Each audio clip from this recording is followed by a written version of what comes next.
please also use the opportunity to tweet anything that you hear, anything that inspires you at CogX 2020 or to the Institute for the Future of Work at _Future of Work.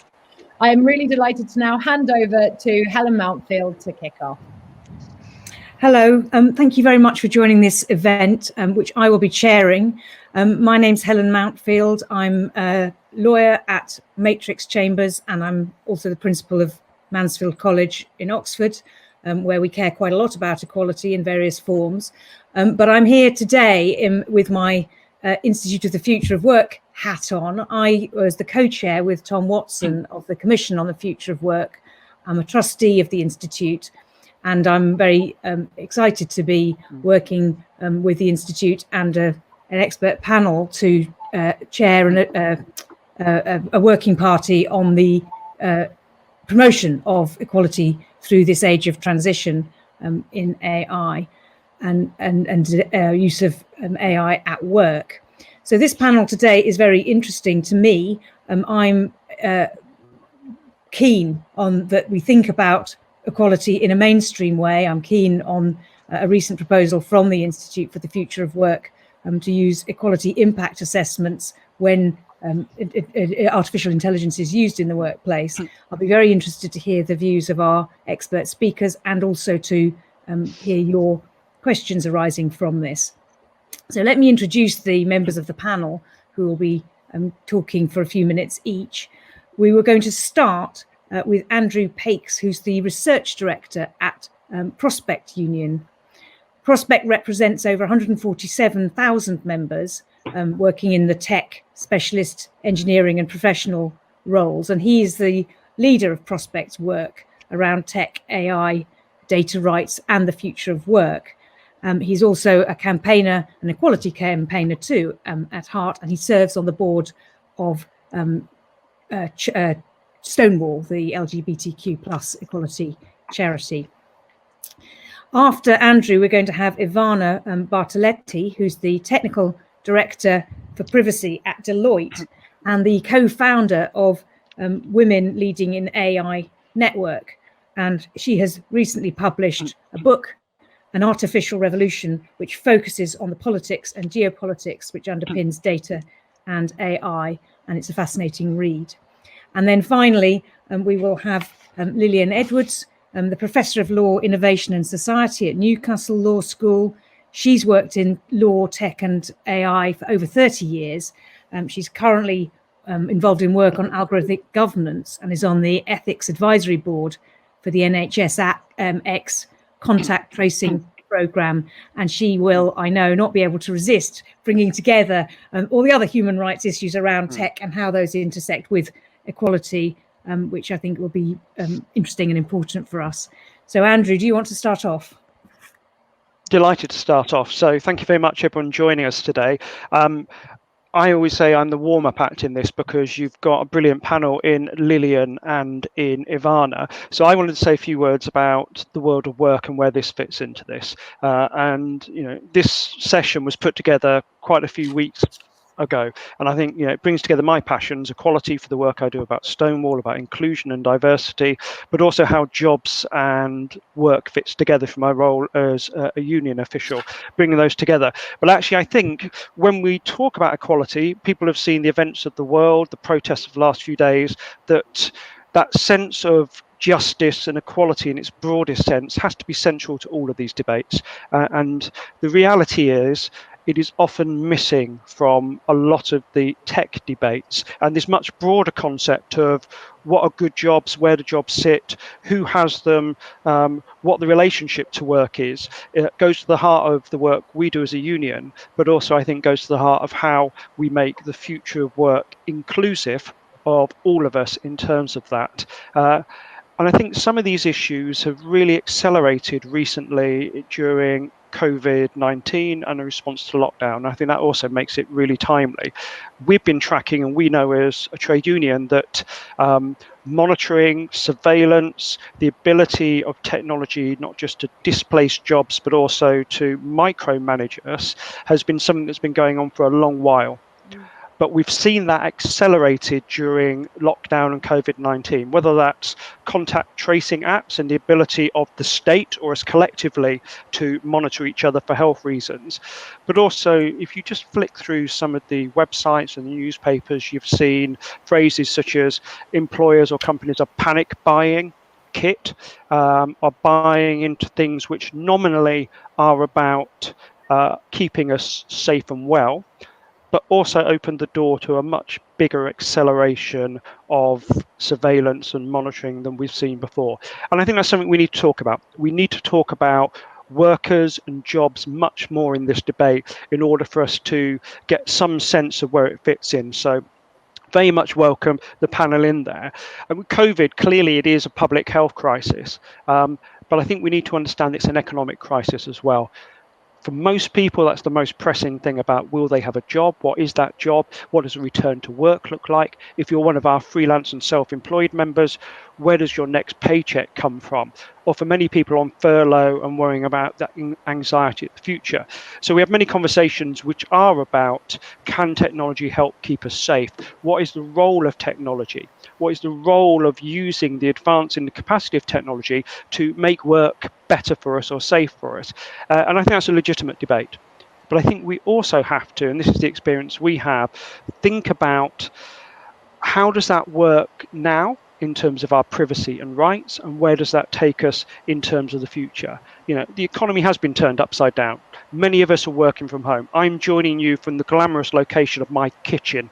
For many people, they are in work, but working in different shift patterns. We don't have the social capital we used to have, the human interaction of it. And when we start to think about returning to work, what the new normal looks like, there will be greater flexibility, I think. I think probably the death of the office has been over exaggerated, but I think we've seen in these last few weeks the ability for a much greater flexible working, particularly in middle class or white collar jobs. Many of us can work from our laptops or use technology. What that means for productivity, what that means for performance managing, what that means for different devices to manage us as people. You know, and it is a legitimate aim for managers to manage us. But within that, there is a set of rights, which I think is not just here in the UK, talking to colleagues in unions in the rest of Europe, in the United States, there is a much bigger set of issues there around, if this is the new normal, how do we get it? So essentially, look, I've got down here 3 things I want to make points to, feeding in the other 2, and they are around trust, power, and redress. And I think if we can talk about those and address those, we can solve what's happening now with technology, but also to put right some of the interference or monitoring we've seen for people working in warehousing, wearable technologies. Yeah, I took part, I don't know if people have seen it, I took part in a webinar last week with the 2 fabulous authors of a book called Data Feminism. In that they said, in today's world, data is power. I think that's absolutely true. In the last century, we spent so much of our time thinking about how human relationships are managed in a workplace. And in this century, we've got to think about how our relationship to data, our data, and how it is used for commercial gain and employers, and how those things link together. So in terms of my areas, firstly about trust.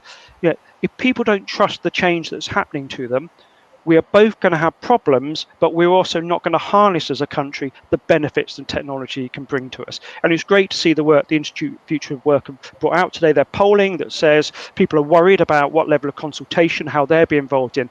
That fits a survey we did with 7,500 of our members in January this year, which said that around 3/4 of them did not think their employer would involve them in any discussions about how technology would change their jobs and works. And I think clearly that is not the right way to build a shared sense of prosperity. Equally, 3/4 of respondents thought that if technology made their work more productive, they wouldn't see the benefits. The benefits would be held by employers and shareholders. And I think as we recreate this new normal coming out of this, we've got to understand how people buy into that, because we know that productivity comes from unleashing people within that. Secondly, I think it's about power. And for me, this means we've got to have a concept of collective data rights as this. much of our discussion about data is about individual rights. It's about my privacy when, as a consumer, it's about what's happening to me. What we don't really have is a narrative or set of conversations that understands that when I'm in a work relationship, that's a contractual set of power, and that power can have decisions made on me. You know, it is much harder for me to say no or exercise free choice in a contractual relationship if my livelihood depends on that. And that means when employers bring in wearable devices, which enable them to check whether I'm social distancing. And what happens with COVID if I am expected to be tested for my status about my health? I think it's really difficult when we get into public health data and my personal health data and that, because do I become a clean worker or a dirty worker? There are such loaded perceptions of power within that. We see that definitely now, but equally things, algorithms and data sets. And the reality of power is what we're doing in this is building in existing inequalities, human decisions that make choices that hardwire in inequality, data sets that are wrong, or people making decisions which have previously been discriminatory, now feeding into how automation, how algorithms or other decisions are made. And in the recent events we've seen over the last few weeks, we know that is those people who have least power in the labour market, often people of colour, often women, often other people at the margins of where power resides, are those who suffer most. And that's the real issue around why equality matters. And my third point is redress. How do we do it? And I really welcome the work that the Institute for the Future of Work has started doing, looking at how we build that broader set of equality into it. We'd argue as a union that if a company is bringing in surveillance technology or new operations at this current moment to deal with the crisis, GDPR does exist. And I'd like to see a much greater use of GDPR. Things like data protection impact assessments should be involving workers. GDPR is really clear about workers within it. It is really clear that when companies are bringing in new data processes for my data or your data, they should be consulting us as interested persons within that relationship. And my open question back is, when DPIAs are done about hiring technology, automated processes, management of our time using technology, how many of them can really say in their consultation they've done it not just with the union, not everyone has a union, I'd argue that's a good way to do it, but with their workforce as a whole. And we've got to broaden this out from tech specialists who make many of these decisions to the workforce as a whole. Otherwise, we will be creating those who are included in the rooms and those who are excluded in the rooms. And beyond that, GDPR, but the Equality Act, equality impact assessments, looking not just at the technology in its point of use, but looking at its wider implications to the workplace, our relationship to power, and how that fits together.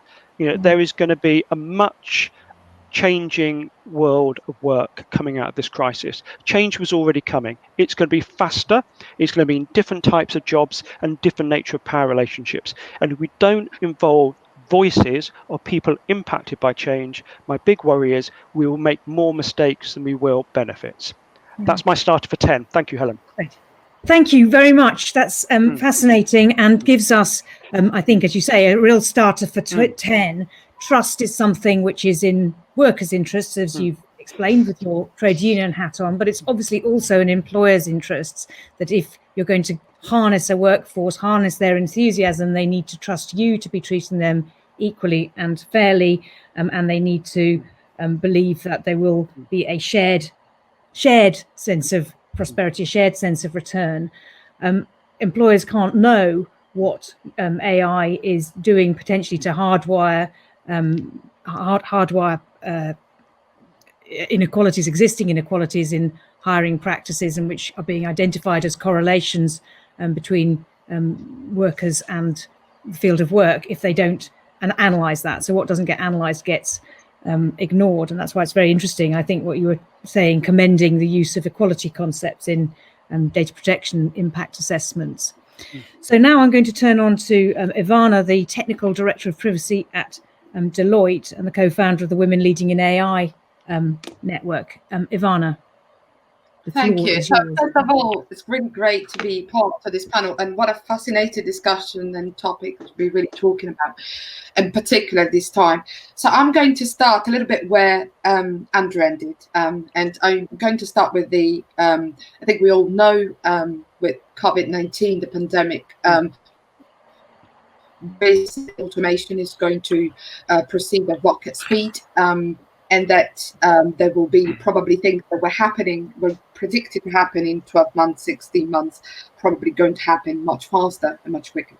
Therefore, the worry that I think is legitimate to have is where will we have the checks and balances that we would have otherwise have had if in more time. And this is problematic, I think, and it's really important as civil society organizations, regulators, to understand that if the outcome of this pandemic is really to speed up the automation, then we have to understand what we're doing and what the response to COVID-19 builds on. Response to COVID-19 built on the trends that we were seeing in society already. And this is the trends to techno-solutionism, the trend of datafication, and the trend of the automation of inequality that we were seeing happening through automated means. So we are building on that. And the risk that we have is that everything is going to progress now at rapid speed because of the situation that has happened with the pandemic, and probably with much less accountability. So the thing is, so let's just look at this sort of three phenomenon. The one is this, the identification, which is really the rendering into numbers of sort of social factors, social and world-related situations, and the everything becoming basically data. And as Andrew mentioned before, data there's nothing neutral about data.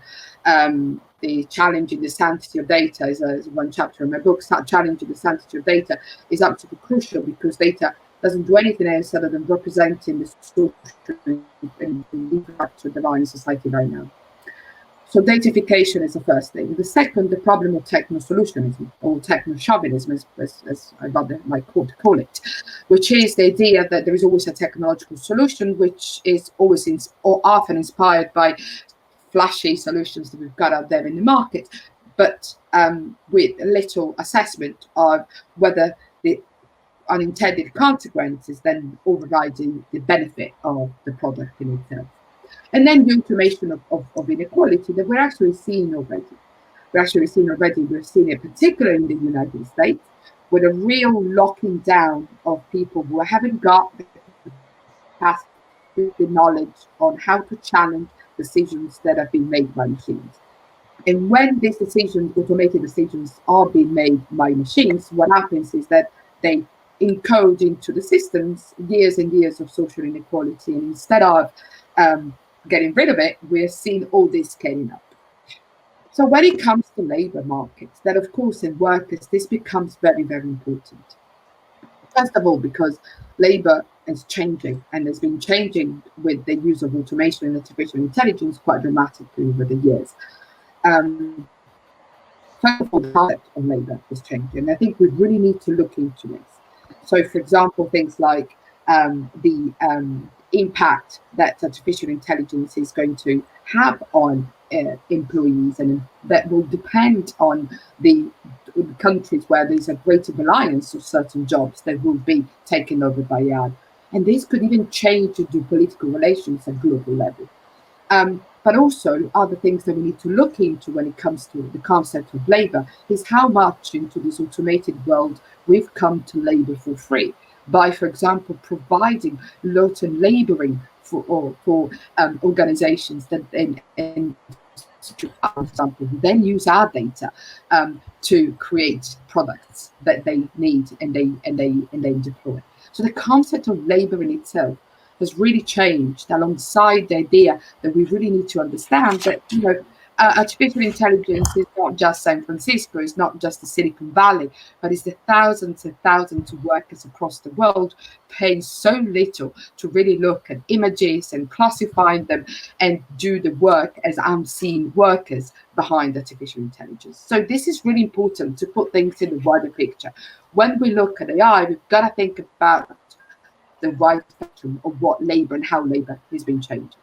So when it comes to our workplaces and what's going to happen in the future, as I said, I too am worried about the fact that we are going to build on the trends that we've built so far, and in particular technical solutionism, and in particular the automation and of inequality, and encoding into the systems that we are creating the inequality that we have in society right now. This is where moving from theoretical concept of example ethics to really turning them into practice becomes crucial. At the moment, some of the things that we've seen that we've not been happy about around technology, we've only come to know them because of the courage, the bravery of workers who really put themselves over the line and have said, I'm not happy with how my work is being used by the companies. And we've seen this happening across the world. And this has been really, really important, this form of techno activism, which sometimes has replaced the accountability that we need when it comes to artificial intelligence and when it comes to automation. How do we create that accountability is the question that we have in front of us. And this is where it's really important that we understand which role the law would play. So I'm a big fan of doing a fitness test of current legislation to see how much it works in the age of AI. For example, is data privacy law, is it sufficient to deal with the issue that we have at the moment? The concept of privacy, as Andrew was mentioning, which is very much based on individual rights, is that still working in, and which is then leads to the consent-based model. Is it still working in the age of automation, in the age where we're constantly navigating through different online spaces and connected spaces? So is that privacy solution enough to deal with what we need? Is the explainability of provided by the GDPR sufficient? Is the fairness leveraged by anti-discrimination law, is it sufficient? I would argue it isn't, and Sandra Walker said, because it's very difficult to understand where a decision is being made, and it's unfair to individuals based on anti-discrimination legislation. And this is problematic, I think, because especially looking at intersectionalism, which is one of the key things that we need to look at moving forward. And the other thing is in relation to really understanding what is the for example, how does that help? So having that fitness test and understanding what is needed to protect and safeguard citizens and workers in the age of AI, that is absolutely crucial, to build that transparency, and not that transparency for the sake of it, not the transparency that might actually fail exactly what the people who need it the most, the real transparency which underpins trust. And I want to close on a couple of points. When artificial intelligence is much more than technology. AI is about power because of the use of data, and the strength that it has to change the way we live, we work, and the way we operate, and also the way we choose things and the way we relate with others. Because it's about power, then we need to address the asymmetry of power which underpins the digital world we live in. And this is really important. When the digital dividends have not so far been distributed in a way which is equal for everybody. And that is the problem that we're facing, both the digital and also the physical space that we're seeing right now happening all across our world. So it's really important that AI product, an automation product, gets developed and deployed in an organization. It's really important that it's not just happening because it's imposed by somebody. It has to be done with everybody. And obviously, an equality impacts assessment, to me, is a very important thing. Part of this is really, really important, because it means that we really look at what is the impact on what we're going to produce, what we're going to deploy, what is the impact going to be on employees, on workers, on the wider society. For example, what is going to happen to individual knowledge? How that relationship between the machine and the human going to develop?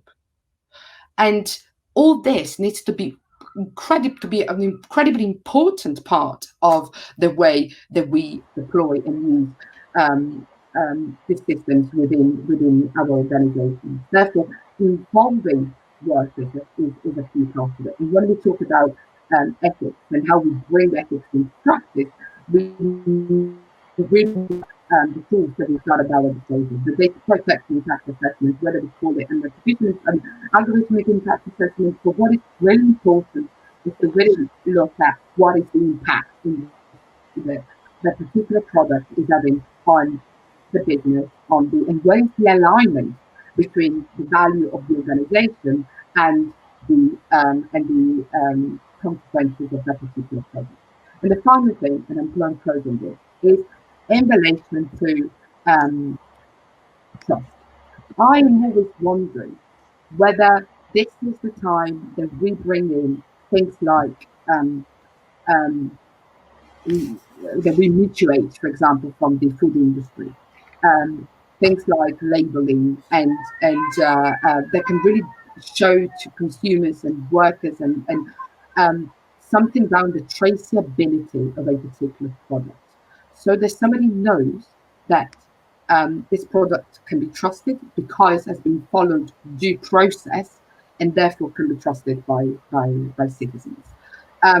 And I think this is something that's been explored by the European Union.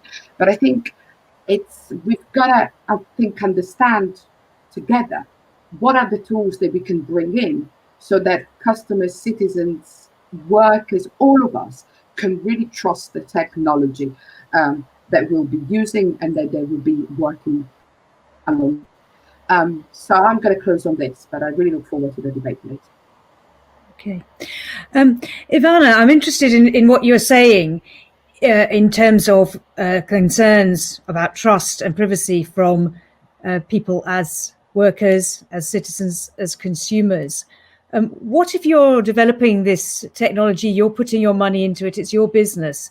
What are the interests of businesses in ensuring that there is trust in the use of AI in the workplace and that there aren't hidden inequalities coming into the decisions which are being made with the use of artificial intelligence? Helen, it's massive interest in my view because, first of all, because organizations need to live on trust. So it's important for organizations to know that it's their reputation at stake. They really need to build trust with their customer base. They need to retain the workforce. It's really, I mean, the best organizations I work with are the ones that really understand this and they know how important it is to create this solid governance. So that everybody feels part of a transformation journey, and this is really crucial. There is a reputational matter. There is a wanting to work alongside the workforce. There is a reputation and trust in the customer and the people working for them and with them is really important. And it's becoming increasingly important. And I think that the fact that over the last few months, when in the middle of this pandemic, when we've been discussing issues around tracing, and I think the call for transparency, accountability, and ethics has been so loud and strong that I think no business right now can really think, well, actually, I can completely ignore that call for transparency, trust, and equality. And there is a really strong argument to make, I think, in saying it's not just sort of a financial implication should you be in breach of legislation, because obviously AI doesn't exist in a vacuum. It already, there are massive loads of legislation that already applies to that space. But it's also the most valuable resource and the most valuable asset that an organization can have, which is the trust of people working for them and the consumers and the citizens using the services or buying their goods. And I think this is a really important drive. That's fantastic. Thank you. So Lilian, for the next last 15 minutes of our session, I want to turn to you as the real expert on the regulation of technology and AI and talk about how the legal regulation is working at the moment and how you think it could work. So do you want to go ahead? Yes, I'll go ahead. I'm looking at some slides, so forgive me if I don't make eye contact properly. So one of the slides I had actually wanted to show was in the Times yesterday, there was an article called The Office of the Near Future, which, as you can tell, was pretty gung-ho about the possibilities, the technological possibilities for the future office. And it's included everything from cameras that would let you see if anyone else was already using the loo, to thermal cameras that would indicate as you approach the entrance what your temperature was and whether you should be let in. There would be motion sensors as you moved around the office to indicate at any point whether you were properly socially distanced. If you tested positive, the assumption was that you would give that test to your employer, and that then they would be able to find out everyone you'd been near in the office, and local contact tracing rather than the national app that we've been talking about a lot here, so that they could then close down parts of the office as opposed to all of the office, which obviously is a very appealing concept. Now, none of this, apart from perhaps the contact tracing for the pandemic, is very new. And here I really echo what Andrew's been saying, what Ivana's been saying. This is really just a natural extension of a curve of workplace surveillance, of hyper surveillance, as I've begun calling it, in the post-COVID-19 era. And I think we have to look a bit at what's gone in the past to understand what might happen in the future. So the three new things that I think I've identified happening in the past, we've already had databases, CCTV, interception of communications, looking to see what social media you've been to, internet things surveillance, wearables, and most recently, a lot of concern about algorithmic hiring, firing, and management. Yeah. So what's new? What's new is the growth of work from home, the hyper surveillance and datafication of that through using Zoom, Teams, whatever, 24/7. The addition of things like emotional AI and attention audit, so that you can tell who was looking, who was paying attention. Did they look like they were engaged? Did they look like they were understanding, etc., etc., all of which might be completely erroneous. Then you move on to the extension of the Internet of Things into contact tracing apps in offices, possibly via phone apps, possibly via wearables, and all the kind of proxy testing for COVID-19 that's being, as was said, massively brought into the offices in a great hurry, such as temperature testing or thermal cameras, right?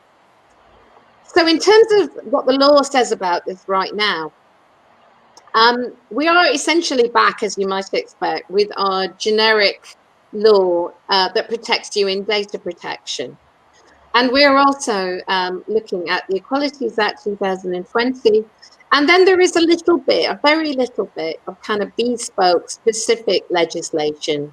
There is something about interception of a private system provided, a private telecommunications system provided by the employer.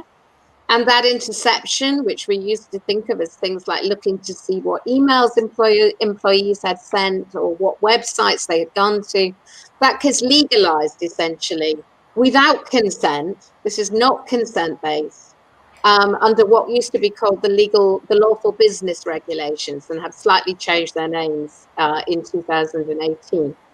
And we have some special guidance about CCTV. But what is interesting in the emergency situation we're in currently, in the COVID-19 situation, is actually, I'm going to slightly push back on what Ivana said, that we are not in a consent-based situation, right?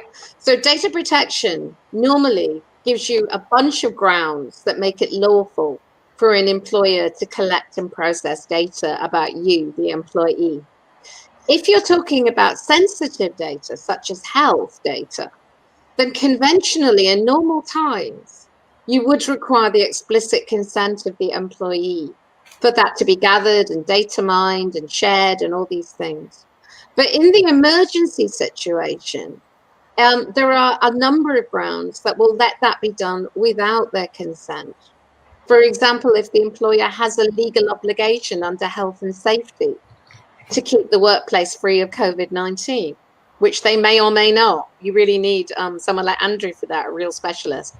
There is another ground that says that you can collect this information without consent to assess the working capacity of the employee, or to make a medical diagnosis, or to provide health treatment.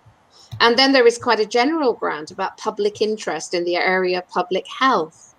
So one of my worries here, which is pretty nerdy, is that in this unusual situation, there is to some extent a complete free check, really, for employers to collect this very, very sensitive data. and to develop insights from it, to retain it, to perhaps to share it. Now, that isn't the end of the story, because there are other parts of the data protection regulation that might come in here, such as fairness and data minimization and purpose limitation, and the data subject's rights to find out what data is held about them and perhaps to delete it. Yeah. And there is also the European Convention on Human Rights, which says that any such requirements by employers would have to be proportionate, in some way proportionate to their legitimate aim.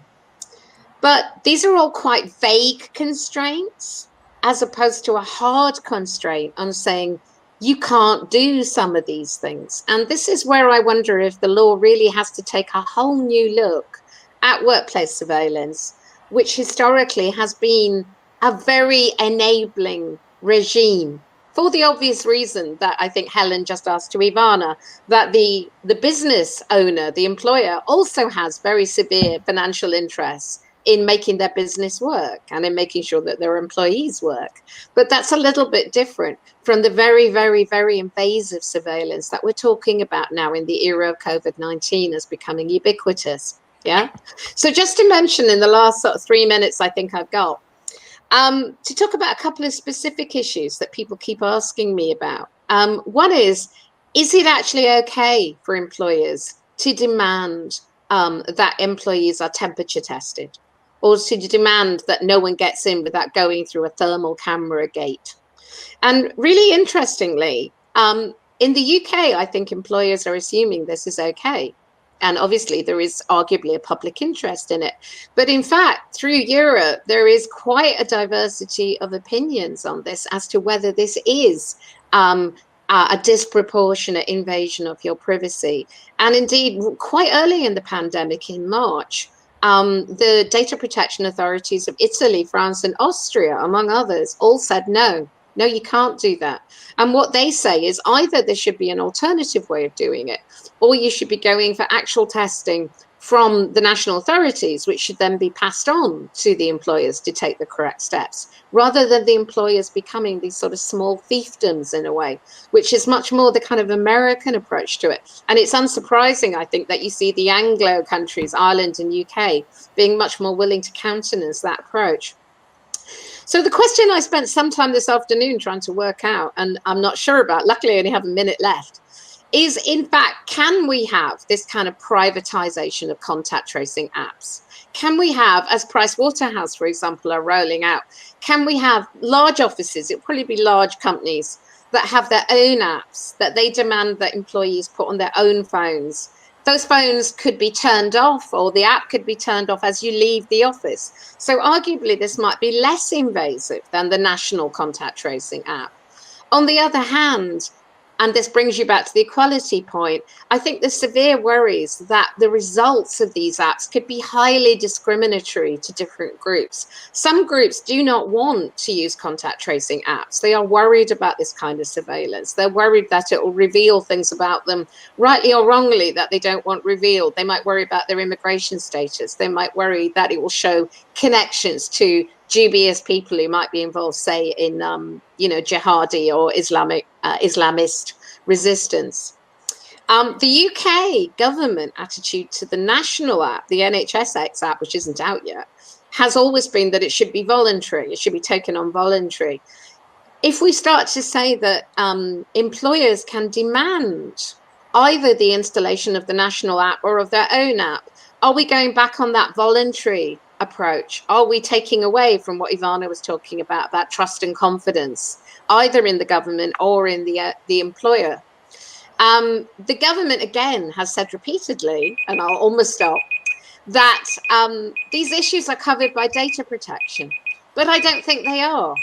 I don't quite know why they are so insistent on this, because these are really issues of discrimination and coercion and autonomy, rather than pure issues of privacy. And therefore, I think there is a real need to look at the law that is covering workplace surveillance generally and coercion and discrimination specifically in the era of COVID-19. Okay. Thank you very much, Lilian. I'm going to save some of the excellent questions which are popping up for the question and answer session that will start at 6 o'clock. I do encourage people who are interested in the Institute of the Future of Work's thought on this and thoughts on equality impact assessments and how those can perhaps help avoid some of the discriminatory impacts of the privacy effects of use of surveillance and AI at work, to go to our website and have a look at the thoughts that we're developing on this. I'm going to hand over just to Nyasha just for the end of the session to wind up, but I really do encourage you to come across to the Q&A, which I hope will be really interesting, and start again at 6 o'clock. Can't hear you. Great. Well, thank you so much to our panelists for what was a really interesting and really important panel. I'm really glad that people are taking a lot of time to consider what the equality impacts of the transition are. And if you want to be updated on this in a more general way, I really would encourage you to go to the Institute for the Future of Work's website and sign up for the newsletter, which will give you updates on all of the work of the Institute looking at equality in the workplace.